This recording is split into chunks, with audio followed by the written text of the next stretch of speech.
definitely. I think he already has crossed the line enough to be deported.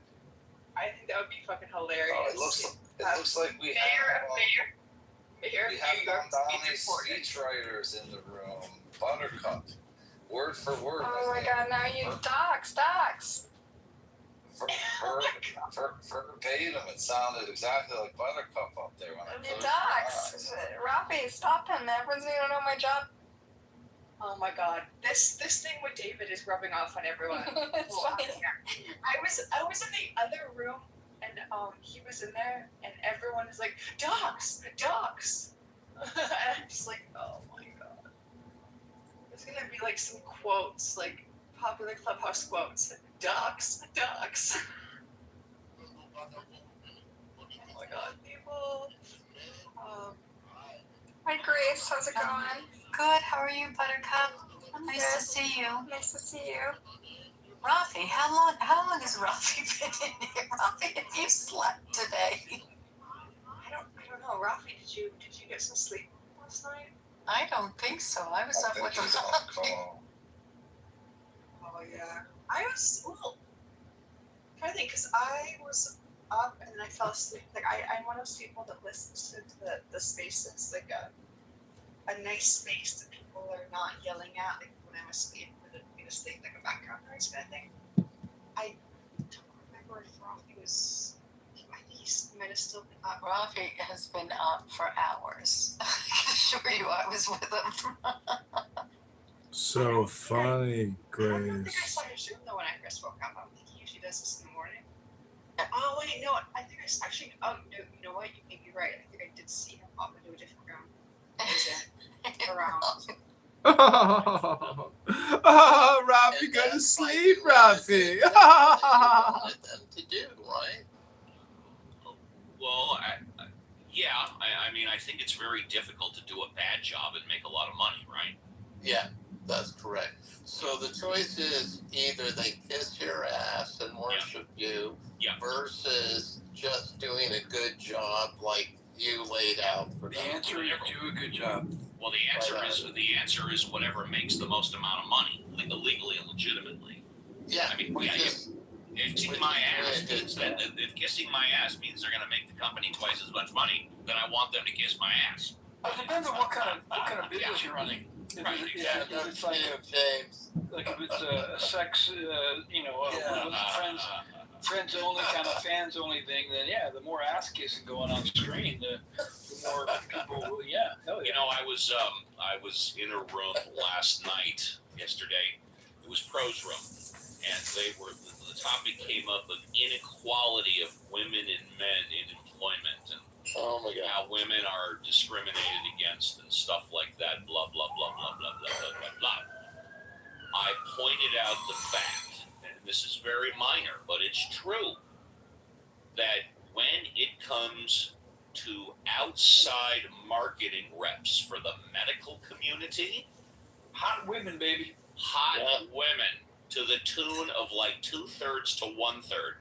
Women outnumber the men 2 to 1 when it comes to outside marketing reps for medical companies. No question about it. Pharmaceutical reps. They fucking sell the pills. That's right. But not just that. I made wine commercially for 24 years. And at the Whole Foods market, the men were the wine buyers for the Whole Foods, but the women were the ones that were hot women, were the ones that were selling wine to the wine buyers.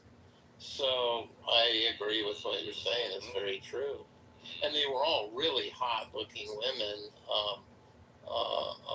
who were the ones that were selling the wine to the male wine buyers. And then the male wine buyers were selling the wine in Whole Foods to women that were shopping there. Let me give you another stat that a lot of people are not aware of. Now, we know, it's been documented, that over a period of time, like when you go into 10 years, 15 years, 20 years of career, men doing the exact same job as women, men make more money. There's no question about it. It's documented, it's factual. Yeah. There are a whole slew of reasons, but when you go 5-10 years in and then you go 15, 20, 25, 30, men make more money than women for doing the same job. I'm not saying it's fair, I'm not saying it's right, I'm not saying it's wrong, it's just a fact. However, what most people don't know is when it comes to your first job out of college, or out of high school, I'm going to say out of college, when it comes to your first job out of college, women make more money than men. And I want to say like about 58 to 42. No, that's wrong. 50 and what would it be? 50 and 58 to 42. Women make more money out of school. A lot of men know or forget that. Now, as to why, what, when, good, bad, right, or wrong, we're going to have to dig into it. We believe it's true. But I don't, that doesn't put me off because it seems to me that employers would be much more tolerant of young, straight out of school women making mistakes than the men. When I got out of school, I wanted to do electrical engineering and worked with County Urbana systems. I was told in no uncertain terms, don't you fucking touch anything in the lab, don't go pushing buttons or doing anything. So, yeah, I think they're correct. So, here's my other question. Sure. If you were farming, would you, are the two most important moments planting the seed in proper ground and harvesting at the right time? Or are there other important moments that are as important as those two moments? Because I'm saying you wouldn't really fuck with the plant every day or all the time. You would plant it in good ground and you would water it regularly. And then the only other important moment would be the timing of harvest. Well, what about if it gets watered properly? Well, I think that's why, the seasonal rains or, planting in springtime at the right time is important. Yeah, So no, I'm that's saying true. The two most important moments would be planting it when you would be involved. I guess I'm saying you would be mainly involved in planting and harvesting and not so much the rest of the time. I've never been asked that question before. So Yeah, but you're a sensible guy, Steve, and I know James is too. So Well, you might be involved more often than just that. You might want to check on it to make sure that there's no infestation of, aphids or any other kind of mites that might, cause the crop to go bad, right? Correct. good point. Yeah. I mean, A good weed grower is going to check on the plants daily, right? yeah, well, I made wine in Humboldt County for many years. But, yeah, you're right, James. I mean, we would have to sulfur. If it rained anytime between April and July, we would have to sulfur. So, Yes, the timing of harvest is very important. yeah, that's what I'm saying. The most important moments are when you plant, because if you plant too early, especially cannabis, you could get a late spring frost, right? Yep. Yes, So, sir. I'm just saying those are the two most important times for you as a farmer to be involved, in the beginning and the end. Sounds good to me. The middle is really important too. So I guess I wouldn't say those aren't the only two important times. But In what way? Why is the middle important? because if you just wait till the end to come back till the end, you're going to be like all the people who want Little Red Hen to give them the loaf of bread. You got to take care of the weeds, the bugs, make sure there's no deficiencies. So, can you control a lot of that when you plant it? Sure. But there's a lot of things that come up that you can't control. That's why I brought it up. You got to check on it. You're in GCC. Yeah. Well, I have a question, and what's the difference between a locust and a grasshopper? Oh. A locust is bigger and they're slightly different the way their phenotype or whatever you want to call it is. Thank you. past of disresembling him. And that kind of fits into the network. I kind of like have this story that for me, maybe not for you yet, for me makes the idea of God plausibly raising or vindicating someone who comes with basically the same exact message, not a crazy thing. And I kind of told that story about how raising Jesus, preserving Jesus when he's dead, bringing him back, fits into the very message that he was preaching, because he was telling people the same thing. If you follow God, if you be a God resembler, God's going to preserve you too. And that's the whole point. If there's the more of us that God preserves, the more the world's going to be resembling his image. And that's what basically heaven is it's a bunch of God resembling people doing things.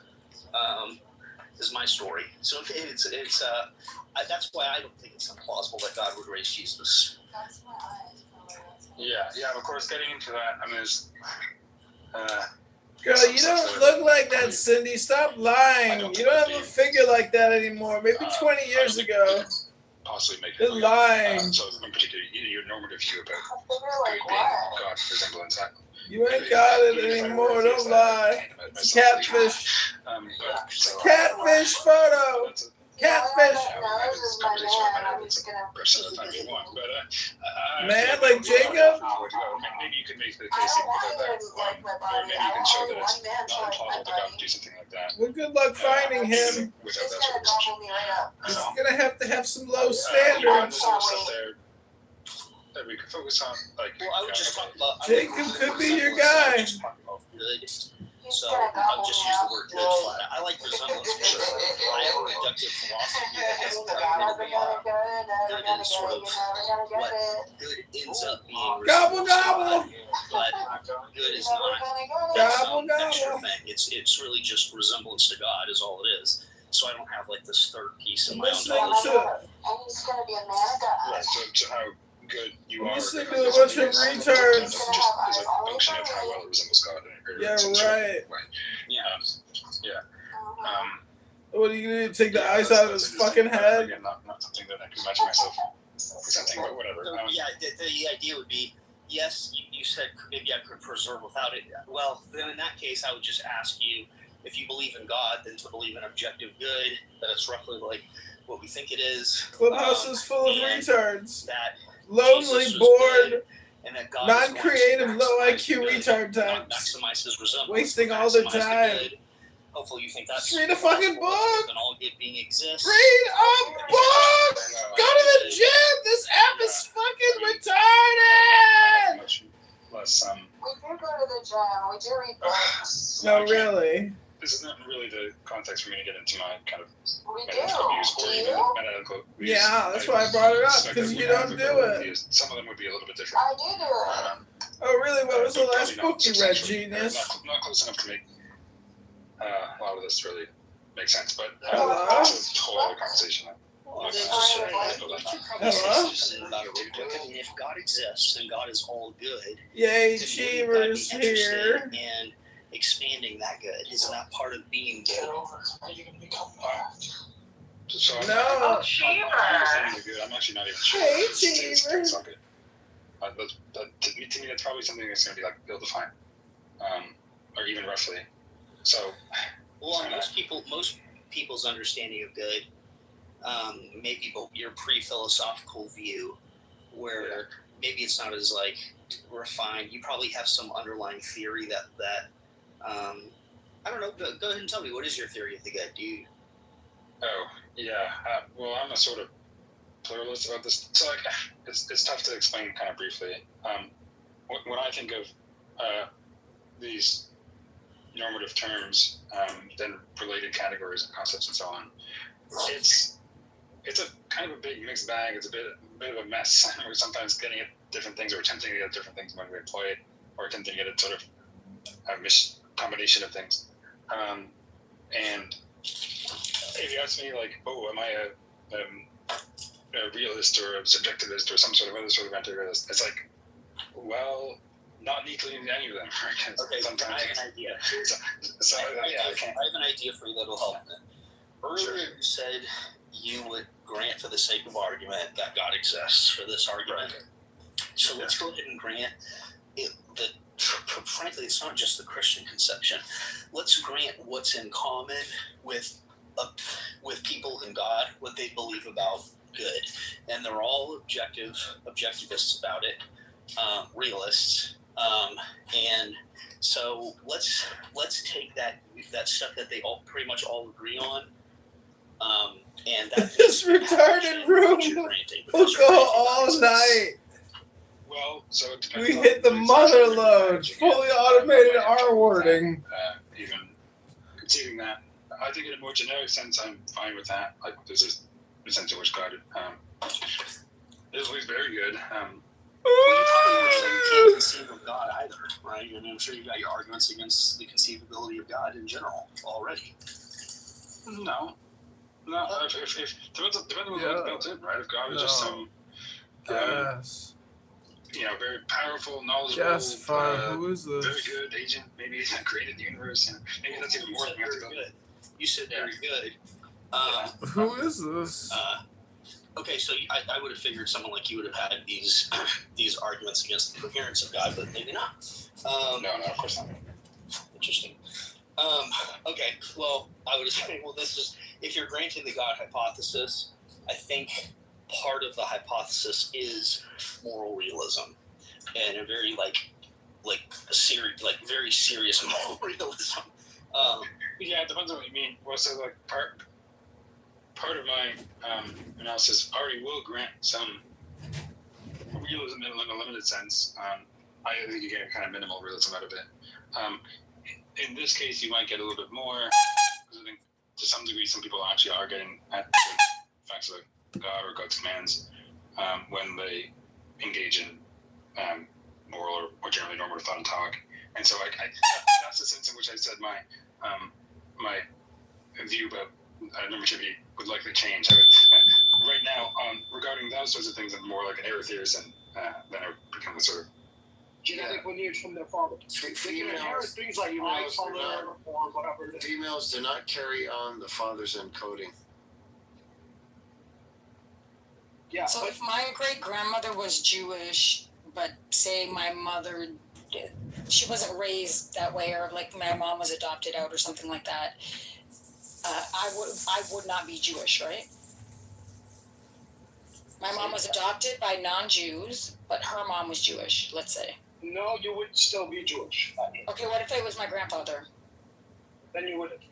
Wait, I see where I went wrong. So the son gets the mitochondrial, but he cannot pass it on because he is a male. So it has to be passed through the daughters only, even though he gets it. Yeah.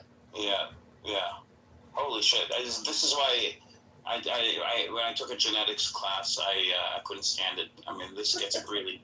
Yeah, I opted out. I did biology, but not genetics. It's tricky, but it's kind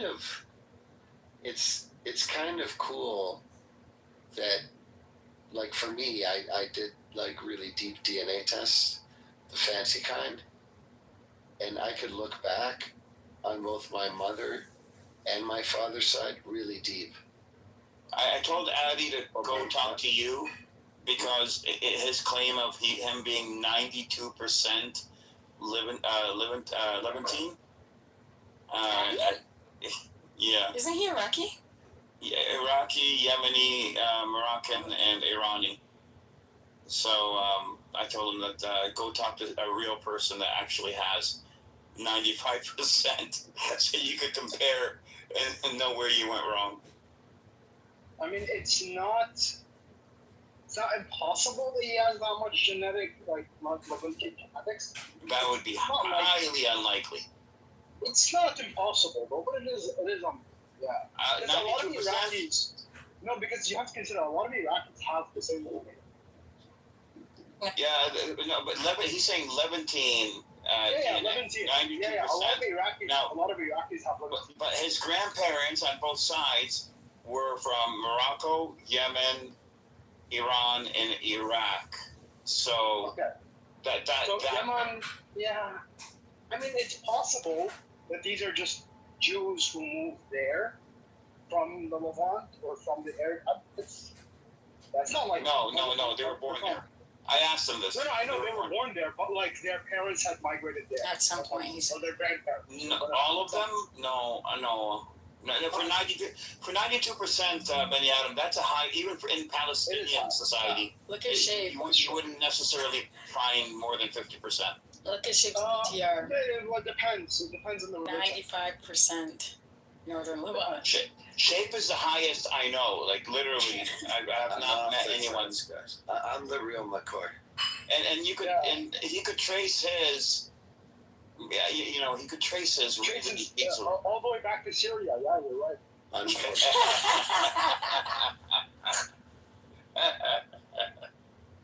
That's okay. You and Tracy, you guys, That was a good one, Benny. Thank you.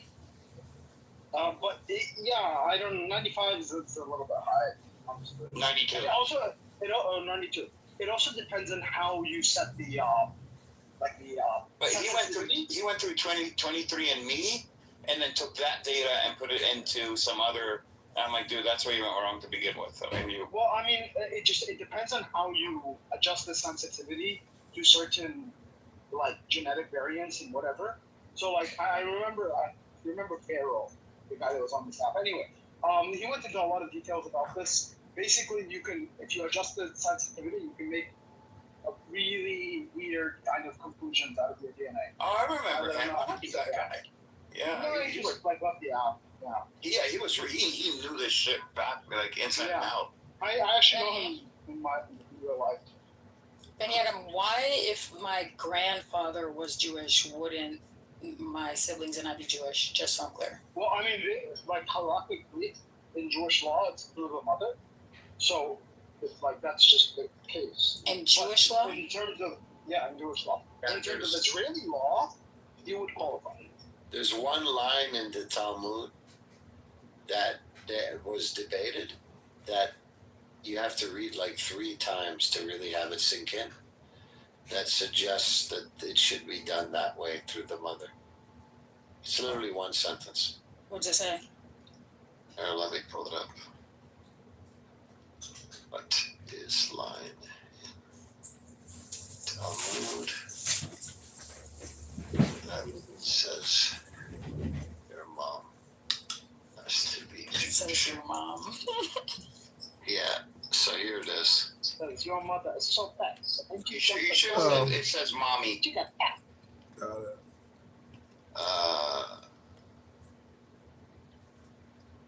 I knew you would like that.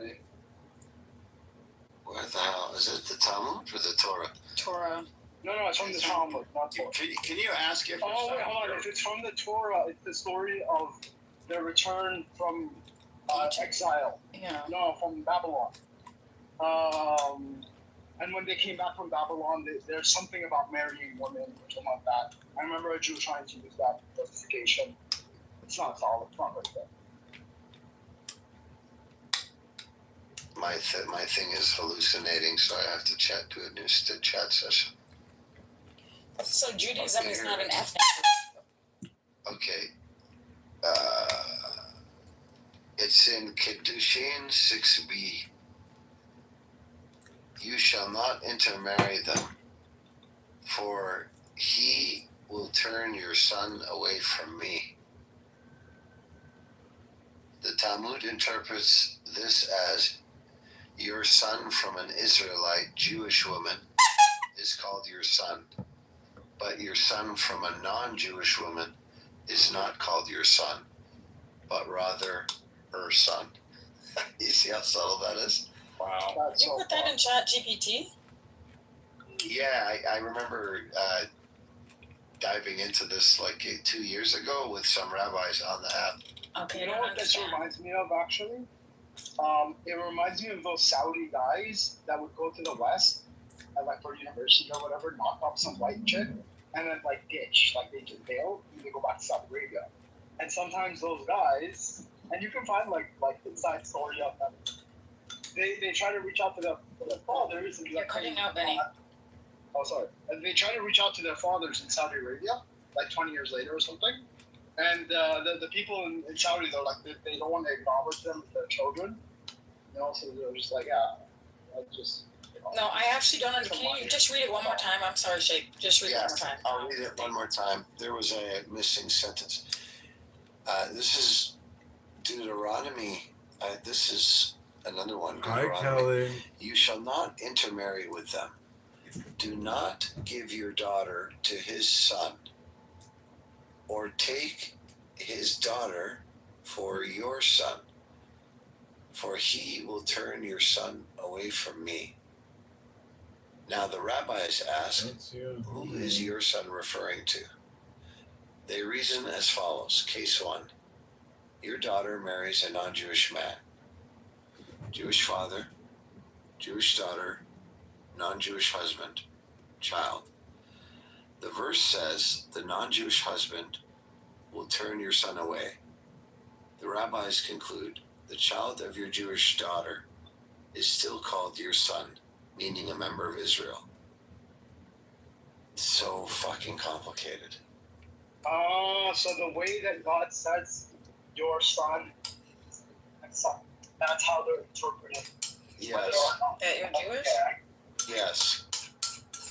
I mean, So it's a very Jewy way Current case 2, your son marries a non-Jewish woman. So you have a Jewish father, Jewish son, non-Jewish wife, child. The verse does not call that child your son. The Talmud states, your son from an Israelite woman is called your son. But your son from a non-Jewish woman is not called your son, but her son. Her son. Okay. Now, also, this is, by the way, debated. This interpretation is not explicit in the plain wording of the Torah. Many scholars note that the literal reading of Deuteronomy 7:3-4 could be simply warning against intermarriage because it leads Israelites into idolatry. The rabbis, however, understood the wording "your son" to have legal significance and used it to derive the principle of matrilineal descent. This interpretation became the basis of traditional Jewish law and is accepted by Orthodox and conservative Judaism for many centuries. So the key point is that the rule comes from the rabbi's interpretation of the verse, not from a verse that explicitly says Jewish identity follows the mother. That distinction is an understanding how the doctrine is developed. So what have we concluded here? Even the actual religious text is murky in terms of how you maintain your Jewish status. It can be debated. It changed over time, and it conflicts with the state's definition of how you get citizenship. There are few things in the world that I find more complicated than this ethno-religion, how you inherit it, and the caveats and gotchas that you can get along the way. It is one of the most complicated concepts I've ever seen. I mean, it's intentionally crafted as such. If you want a true ethno-religion, look, a true ethno-religion is the Druze, for example. That is an ethno-religion. You cannot convert into it. You have to be born into it. If you're born into it and you abandon it, you're no longer part of it. Are the people the same ethnically? Yes. They are only from Palestine, Lebanon, and Syria, which used to be one place. They have the same culture, same people, within the same territory. They're all in the mountains around the tribe point where those three countries meet. So, yes, they are one ethnicity, they are one group. They started, literally like a pact, and you cannot join. Your thing is cutting out, Banana. So it seems like there are two vehicles. So you can't join. Is this better? Say it again? So you can't join the religion. You can't convert into it. And if you're born into it and you abandon it, your kids are no longer part of it. Okay, so you are you're taken out of the fold. Yes, that's an actual ethno-religion. Yes, it seems like there are two vehicles, which this is pretty insidious, but there are two vehicles with which you can use in order to claim or substantiate Jewish identity. Well, One's actually a legal, third. the other is the one is one is legal, and then the other is based on Judaism, so religion. But there's no third. There's a third. Yes, there is. There's one vehicle that grants you citizenship. There's one vehicle that's based on your maternal line that's invoked through the rabbinical law. And there is another vehicle that gives you where you become a part of the tribe that's invoked through rabbinic law that's not from your maternal line. In other words, the black rabbi scenario. You could but that's still through halakha. That's through the rabbinic thinking. Now, for that one, the state also accepts you.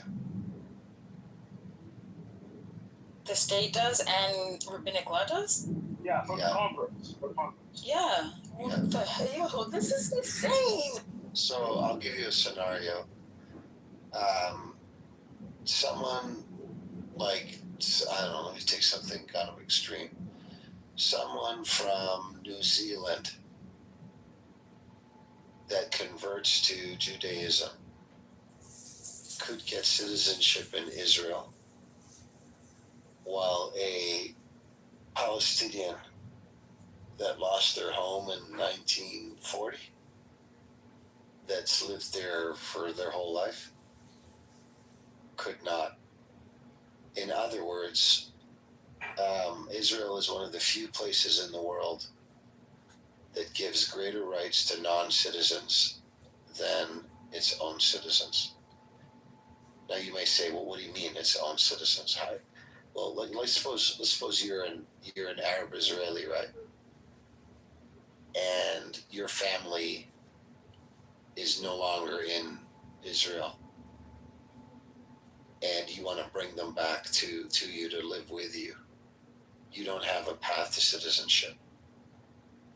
But that person in New Zealand, or that black rabbi from California that converted to Judaism, or someone in Taiwan, they could actually get more rights than you in terms of bringing your family and having them become kind of naturalized citizens.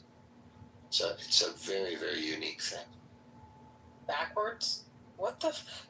You can convert? Yo, do you guys understand how retarded that is? Now, the interesting thing is, when you get into this, you need these special interpretations to make it all hang together. So what they will tell you is that black rabbi, it gets more interesting. Black rabbi is Jewish. Yeah, he's actually also ethnically Jewish by virtue of when he converts, something special happens to his soul. And it was at the mountain with Moses. Okay, guys. This just happened for him, or this is part of the conversion? No, this is every convert. Every convert, yeah. What they consider is if you converted to Judaism, that means you were always a Jew on the inside. You just found, yourself. It's actually, so they do have some rabbis, and this is more of a modern thing. It wasn't in classical Judaism, not even rabbinic, but they believe in reincarnation. So they believe that for specific sins, you will reincarnate in specific ways. So this is a new construct. This is not something that has been it's not common. This is not traditional. This is definitely in the last, I think, 500 years. So what's traditional then? Well, traditionally they didn't have this concept, but now they do. Is that they have this reincarnation of depending on what sin you did, you will reincarnate as a certain thing. And if the sin was light enough, you might reincarnate as just a regular man. In which case, your duty, your job, is to rediscover your Judaism. That's what you're talking about. No, I should. Yeah, that's how you come back, basically. I should put a public service announcement or disclaimer. You find complicated concepts in other areas in all religions. this just happens to be a super complicated concept when it comes to like belonging to a religion. Oh, wait. But it's what about Christianity? Go ahead. Yeah, well, Christianity, when you take the Holy Communion, you're actually eating the flesh of Christ. Also, 3 persons, 1 being makes no sense. Oh yeah, the wafer. Yeah, Okay, no, but I'm talking about belonging to the group in terms of. You got Calvinism. Calvinism, like some Christians believe in salvation by. That's not Christianity, though. No, Calvinism is Christianity. Yeah. Calvinism. I think it's deeply heretical. I think it's deeply heretical. All I'm trying to say is so that we're not accused of being anti-Semitic. No. By the way, do you know what country has a similar ethno-religious basis for their immigration policy? I don't know. Armenia. Armenia? Yeah, I heard about that. Armenia is the only other country in the world that if you convert specifically to Armenian Orthodoxy, Apostolic Orthodoxy, you can immigrate and get citizenship in Armenia. Really? On that basis, yeah. They're nothing. And by the way, the Armenians they're very similar to Jewish people. Like as a racist? Well, yeah, everybody in the area is racist. No, I'm saying that like the way that they behaved in the Ottoman Empire in the last 400 years in the Middle East, they were very similar to like both merchant communities. They're both like minority communities that like served similar purposes and often competed with each other in the Ottoman Empire. And that's where there was always a rivalry between the Armenians. But in terms of their ethno-religious like thing, they're actually quite similar. Okay, but just to be clear, so you guys are saying that in terms of the identity, the complexities in religious identity in Judaism, you're saying the same exists in Christianity. I'm saying the Armenians specifically get very ethnocentric about their religiosity. But I'm talking about Christianity. No. Christianity in essence doesn't have any of this stuff, right? But there have been Christian offshoots or Christian sects. That's different. That have. No, but this is what we're doing now. So like what we're looking at right now is just the dominant sect in Judaism. Not all Jews were like this 2,000 years ago. And until now, there's still a Karaite Jewish community which rejects the Talmud altogether. So not all Jews have always been like this. Wait. You're looking at the victorious community, right? But if you look at how Sadducees and Essenes and whatever practiced, they're very different. They didn't even accept the prophets and the writings. They only looked at the first 5 books of the Torah. Hey, the point I'm trying to make is, in general, there are nooks and nuances of religions that are very complicated and contradictory.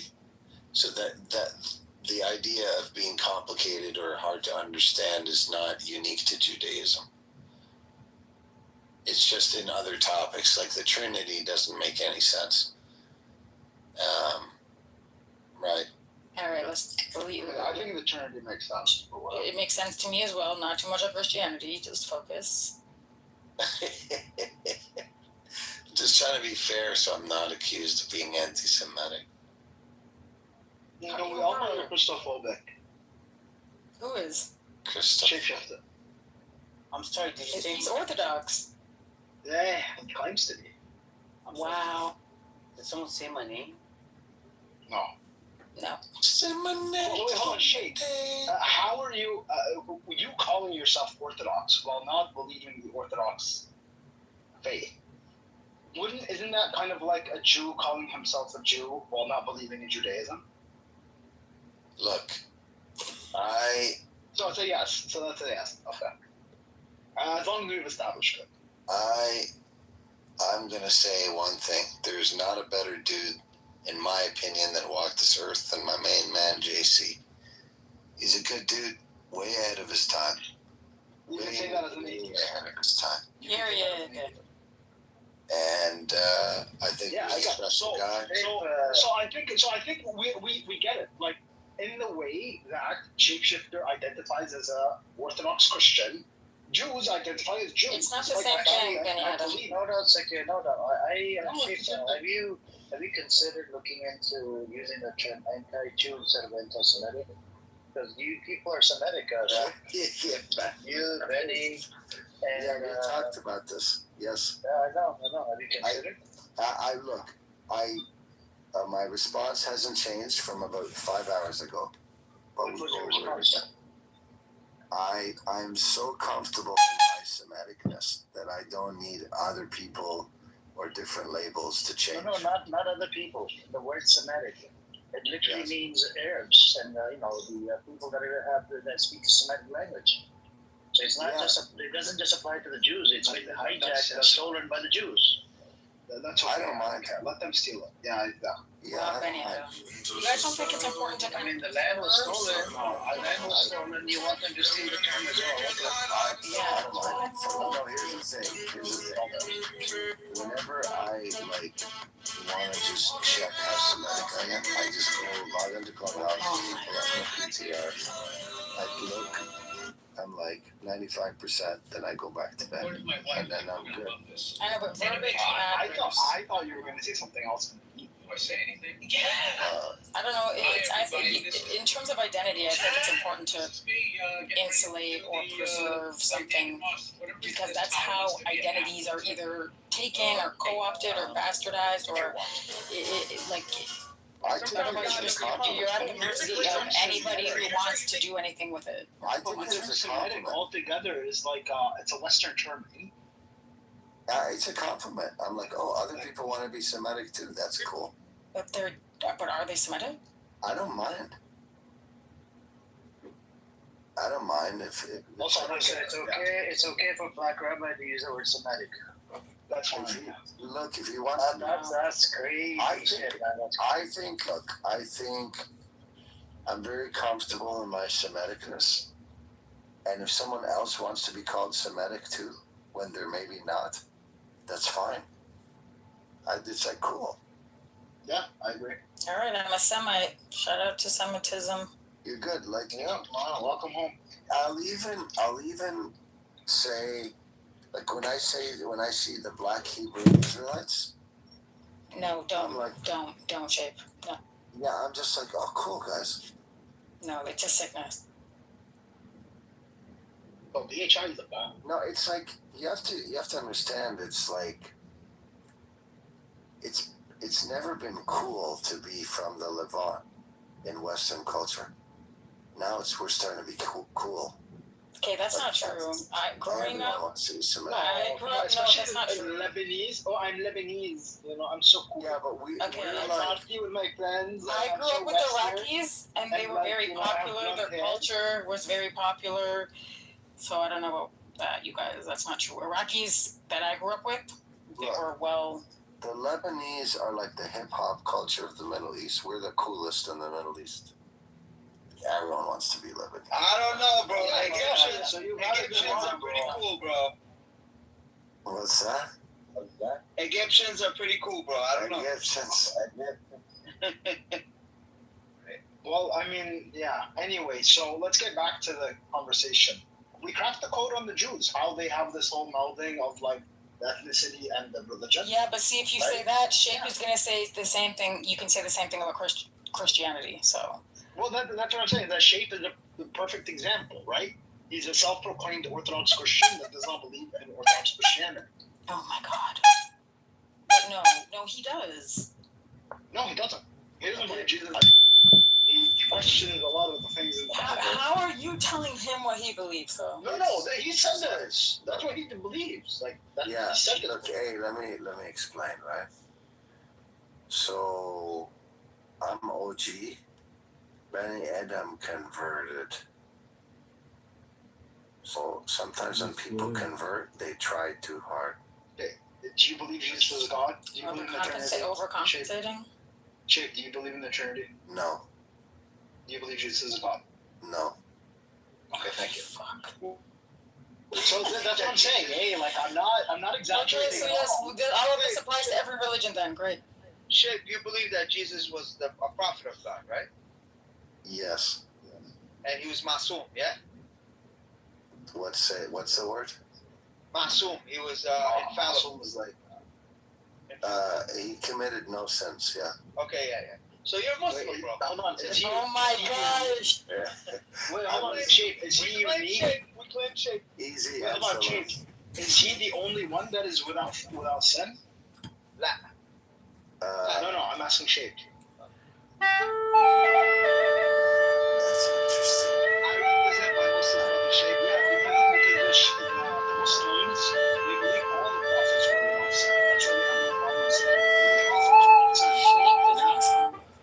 No, I think Jesus was special among them. Because he's the Messiah. He is special. So the more in the sense that he's saving everybody with sin.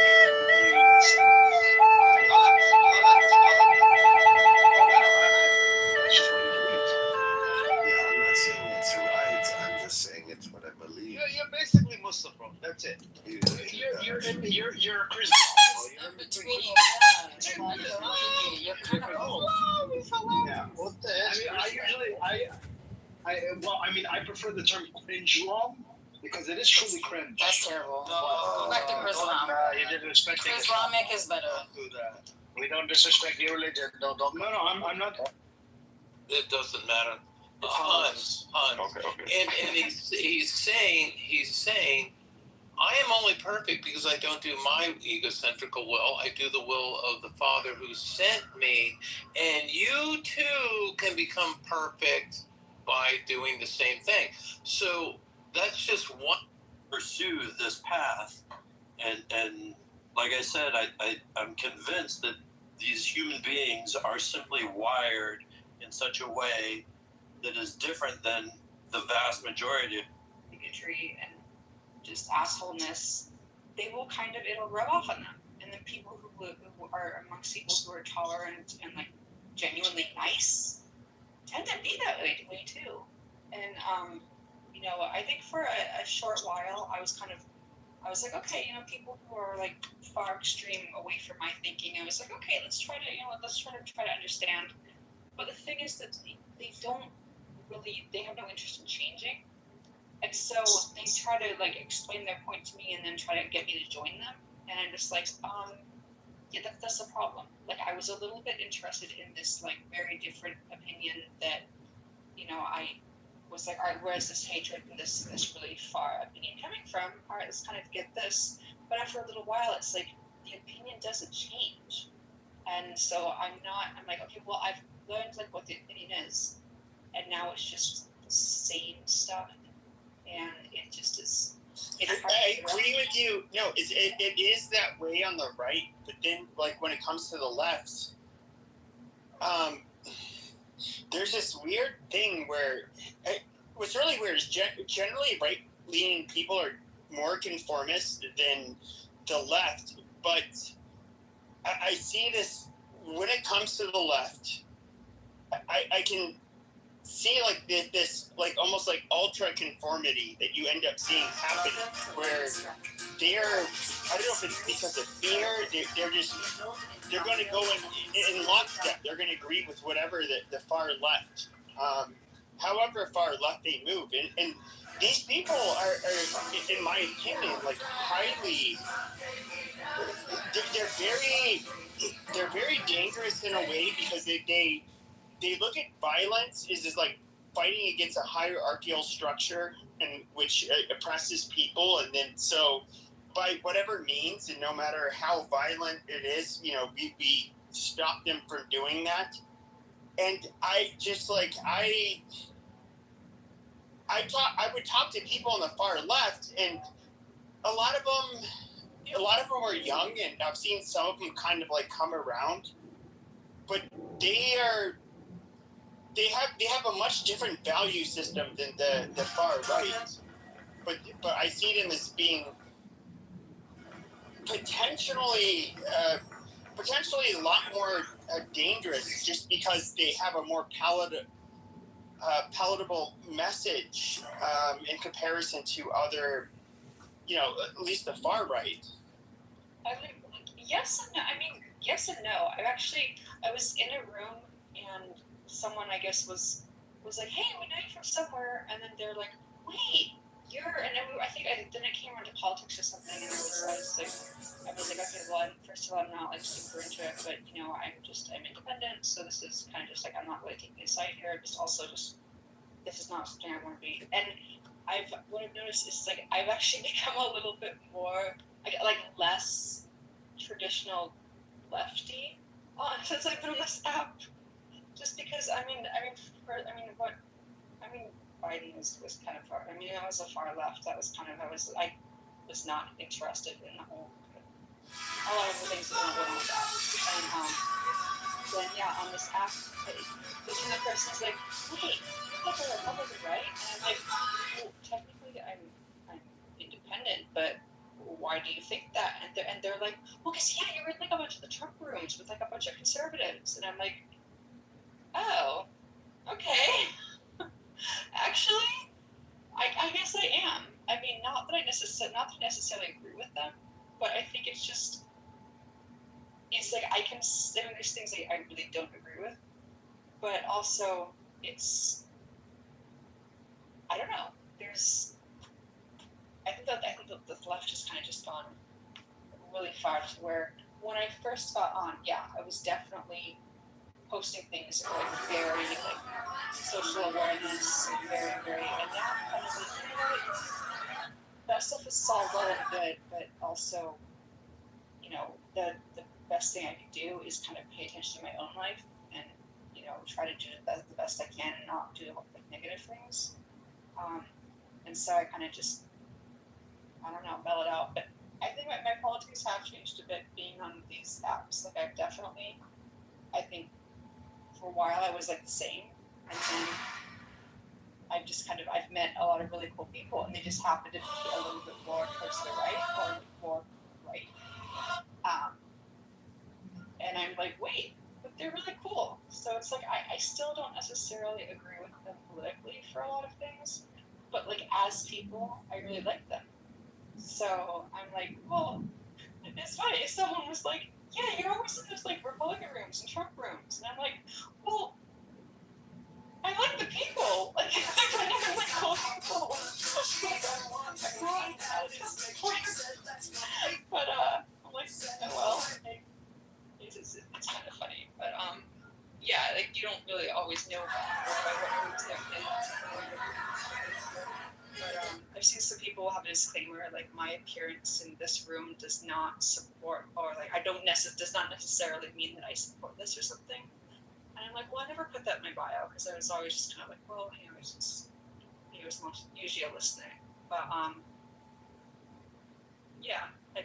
have definitely met a lot of really cool people, and they're kind of both. I mean, some of them are kind of far left. There's a couple that are kind of far left. There's a couple that are like there's a lot in the middle, and there's a couple that are more far right. But I genuinely like them, so I've definitely got a lot more people on the right that I like. This is what happens when you get older, Meg. No, it's what happens. It's what happens when I'm like around people that are like around a diverse group of people, and I'm not just like isolated and just like keeping to myself. Because like my brain has kind of always been like more liberal, more like independent. But then like actually hearing like Bren makes a lot of very good arguments for things that I Don't blow his ego up more than it is. It's more like it will be explained in a way where I'm kind of like it's less repulsive and less kind of like kind of like what? Still don't agree with it, but there isn't that like what the fuck response. There's kind of like okay, I get. But you're kind of like me, like the weirdest trip is that like the person I've been friends with since I started doing this shit, like I don't know, 7 years ago, at least the social media stuff, or voice audio, whatever you call it, like on a social voice audio. Yeah, on Discord and in here, it was a progressive. He's the person I remain closest to. He's a white guy from Atlanta. He's a veteran, nice guy. you know, we would go back and forth in debates all the time. He's somebody that we didn't necessarily agree with each other, but for whatever reason, I felt like we both felt like he felt like my heart was in the right place. I felt like his heart's in the right place. I don't think I don't think he has a vindictive bone in his body. You know, and I have to say, like, there are people that are on the left that I do not think are genuinely bad people, like, whatsoever. Just because you have a difference of opinion than me doesn't mean I think you're, like, evil or horrible or, you know, you should be punished or you shouldn't be listened to. I do. Round them all up. But there are people on the right that, you know, first of all, my threshold for what is, like, should be considered tolerable is probably much higher than most people's. I think even Brent, I think his threshold is probably pretty high, but I think it also kind of comes from more of a legal perspective. But I don't know. At the end of the day, I mean, Brent, how sad do you think it is? How sad do you think it is that Amir is live streaming this room? I mean, it's pretty consistent. He's always streaming our room. I don't get it because he knows he can come in here, but you know, it is what it is. He streams the room. Kitover streams the room. Apparently, it's more entertaining than I think it is. But Brent, for the first time in months, I went in there like the day before yesterday, I forget which day, but I was demodded by Shooky. Oh my God, Shooky! Oh wow, who would have ever imagined? I guess he's the voice of all Zionists, but shut the fuck up, PP. Yeah, shut the fuck up, PP. Oh my God. Oh, You guys are learning those games. So he should PP sit on the cactus. You know, that's what he likes to tell me. That's fine. That is Shooky's personality. He is who he is.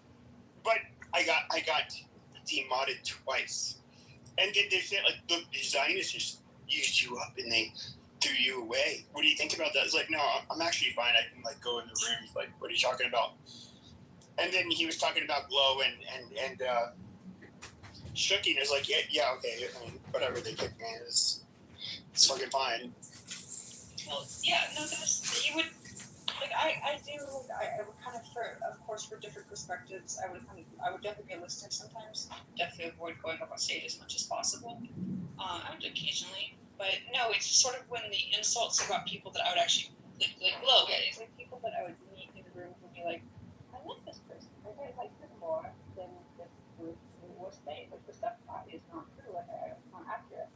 And then also there was the last time I was in that room, on the stage, well, actually in the room at all, but also I happened to be on the stage, and it was sort of a little interrogation was going on, and then I wasn't saying the answers that they were looking for, and so I basically got kind of cussed out and called names, and I was just like, okay, I'm done with this. This is just, no. Amir's just a sad little man. Well, the kids don't change. Like, you won't even, like, necessarily listen to a full argument, like, full explanation. And there's certain, like, interrogation questions that you didn't hear full once.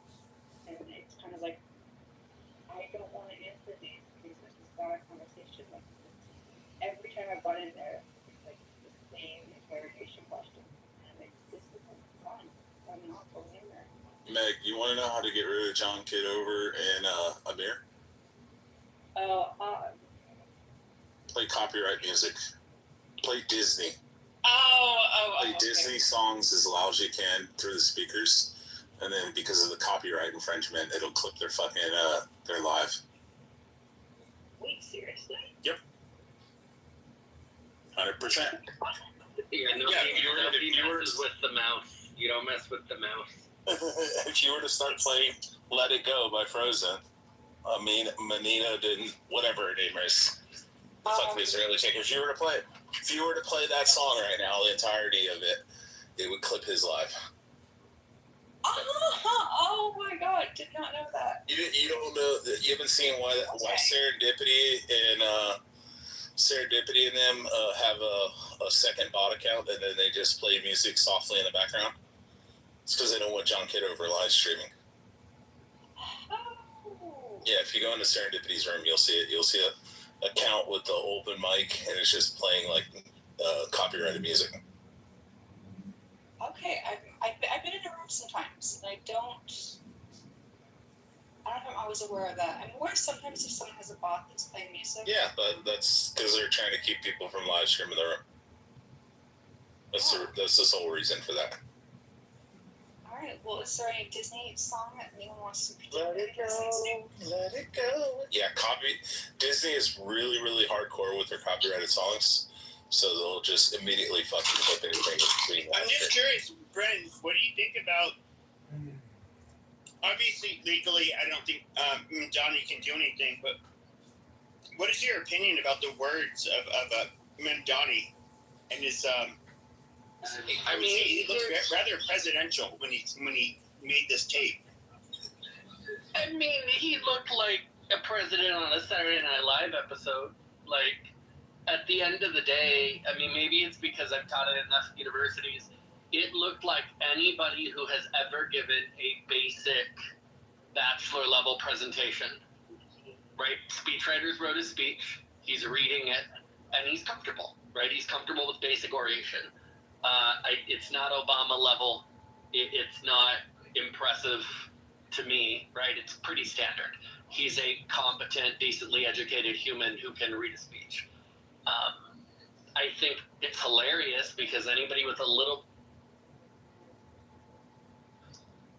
The United States Club work, you cannot have state law enforcement, not to mention municipal, interfering with international activity, on top of if he actually understood international law and he rolled his ass over to the Vienna Convention and a couple of other things that exist, he would find that you cannot seize a foreign leader or head of state when they are in a country that is hosting the United Nations for the purpose of the United Nations. It's in the fucking charter. So the ICJ has a warrant out for him if he's in the United States. If he's in the United States, even if the United States was a signatory, which it isn't a signatory of the Rome Statute, it isn't a signatory of recognizing ICC decisions as binding, so the United States doesn't have to, but even if it was, if his purpose for coming to the United States is to go to the United Nations, he cannot be seized under international law anyways. So as much as Mamdani was cute when he ran and told people, I'm going to get Netanyahu, even if our federal government wanted to, they would be in violation because we are a host nation of a United Nations building, right? The United Nations has a number of buildings that do different things because the United Nations is a cobbling of several different organizations. And so when you're there for the General Assembly or the Security Council, which are housed here, then you cannot be interfered with by the host nation anyways. See, the United States, even if we wanted to, would be violating international law as one of the permanent Security Council members by trying to seize him anyways. It would be the same thing if Vladimir Putin came here. We can't seize Putin if he's here specifically to speak or appear before the UN. He's protected, as are every world leader that goes to the UN on an official invite or a mandate visit. So people don't even understand it wouldn't have been legal anyways. On top of, our federal government gets to make the decisions of enforcing international edicts. A local police department, the New York Police Department, City of New York, NYPD, their jurisdiction is the City of New York. And their jurisdiction is for warrants issued by the applicable jurisdiction. So they can pick him up on New York warrants. They can pick him up on warrants issued by the DA. They can hold him pending extradition to other states if there's a warrant for him out of other states. But an international foreign body like the ICC or the ICJ issuing a warrant, the NYPD has no authority. The New York State Troopers have no authority. No state law enforcement agency has the authority to enforce that anyways. any first-year law student, and frankly, first-year student who's been to fucking government their freshman or sophomore year, understands you can't do that. You're local, you're municipal, your power is this tiny little bubble. It might be over a major city that hosts things like embassies, consulates, the UN, the New York Stock Exchange. It's a very important city, but you're still the executive officer of a little bubble because it's municipal. Might be very important municipal, but it's still municipal. So he never had the authority or the ability to do anything to Netanyahu anyways. Period. At all. He would have been in violation of a number of our own laws by trying to enforce a foreign, unenforceable agreement that we're not even a signatory to. We do not participate in where that order comes from. So can he get prosecuted? I don't want to cut you off. Is there anything that he said tonight that could be like in violation of U.S. federal law? No, he wasn't speaking on behalf of the U.S. He was speaking on behalf of himself and the feeling of his constituents. He wasn't issuing any sort of edict. He's simply trying to swallow the crow as much as possible and acknowledge something that he already knew. He ran claiming he was going to have Netanyahu arrested, knowing damn well he doesn't have the authority. He knew he didn't have the authority when he ran. He knew he didn't have authority once he won. He knew he didn't have authority today. The thing that, well, we had to look, and the attorneys looked at it, and the city council looked at it. No, you did not need the legal counsel for the city of New York to look at it. Everybody already understood you don't have the authority, period. Even if the United States did recognize the warrants coming out of the ICC and the ICJ, which we don't. So even further, it's not going to happen, dude. It was a bullshit promise to people that are anti-Zionist and anti-Israel, and it worked for him and it worked for his constituency, but he didn't have the authority to do it. It's like every other electoral promise he made that requires Hochul as governor or the state assembly to make changes. 90% of his platform was making promises he himself can't deliver on.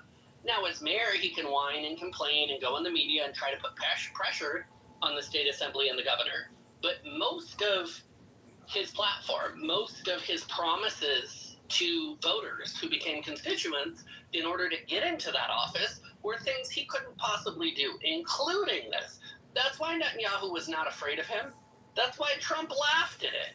When he said it the first time, the second time, the 50th time, I was waiting for this announcement from him to acknowledge I don't actually have the authority to do this thing I lied and said I was going to do, that everybody with half a brain and a little bit of education understands I can't do. Now, he can say whatever he wants, right? He can criticize a foreign leader. He's allowed to. He's not interfering with, the United States diplomatic relationship with Israel. He is a mayor. Again, he may be the most important mayor. He's not the president. He's not a cabinet member. He's not a senator. He's not even a fucking congressman. He's not a governor. He's a mayor. We have thousands of them. It is a low-tier position. He might be the most impressive mayor in terms of the city he runs, but he's a fucking mayor trying to speak on global concerns as if he's some sort of federal figure or American figure. You're a mayor. Go fix your city. Get rid of the rats the size of cats. Clean the homeless off your subways. Make them not smell like shit. Go do the things that a city does as the executive officer of a city. Because the reality is, even as the executive officer of New York City, he doesn't run the consulate. He doesn't run the New York Stock Exchange. He doesn't do any of those things. There is federal oversight over anything federal in that city. Which means if you took a map and you drew circles around all of the shit he has no authority over, it's a significant chunk of his city that he actually has no say in what happens. So, let him do his politicking. Let him go try to be a fantastic orator. Let him be the flag carrier for the socialist and communist in this country. That's fantastic. Let him be the normalized base of, what I think is plagiarility.